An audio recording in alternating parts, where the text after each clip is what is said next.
Attorney General the Honorable Alison Maynard Gibson is addressing claims that there's been a delay in the opening of the Bahamian Riviera at Baha. Janae Ferguson tells us tonight that the Attorney General minced no words while addressing the matter with reporters today before this week's cabinet meeting.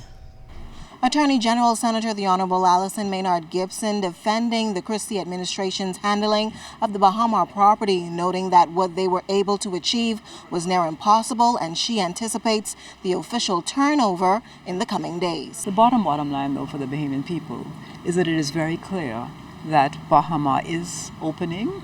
You've heard from CTF, you've seen events being held there. We expect a handover, an initial handover on March 21st, which is days away. So Bahamians are very happy that the government brought the matter here to the Bahamas, where our courts were quite capable of dealing with it. Maynard Gibson was responding to a press release from former Baha developer Sarkis Ismailian, who indicated that there would be another delay in opening the multi-billion-dollar Cable Beach resort. He further suggested that the court-appointed provisional liquidators should have extended substantial sums of money and risk in pursuing China Construction America and defending CCA's counterclaim in the High English Court. Big concern is that the cessation of misinformation and what I would also call alternative facts. As I said, the press release was based on misinformation and outright untruths in some circumstances as well. And from the information filed in Delaware that there were no plans attached and no money to the proposals of Baha, the then developer, Mr. Ismailian of Baha. And so I'm sure that Bahamians are delighted, and the government is happy that Bahamians are delighted. We serve Bahamians, that those employees have been compensated. The Bahamian contractors have been $100 million compensated, engaged right now on the site.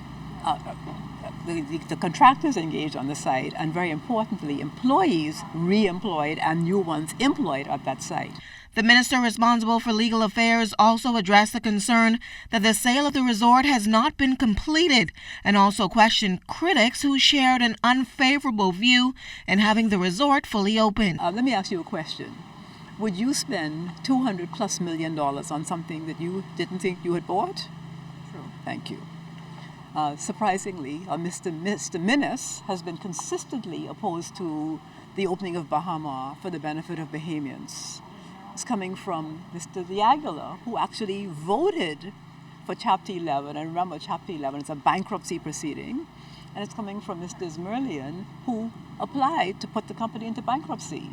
Now, that the government has actually properly intervened in that matter that affected Bahamians and our country, the vast majority of Bahamians, I know, and you know, are happy to see that project open and operational. If it was still in Delaware, the likelihood that it would be closed is very, very high. Now, the China Construction America company expected to turn over the resort on March 21st to its new owners, Chow Tao Fook.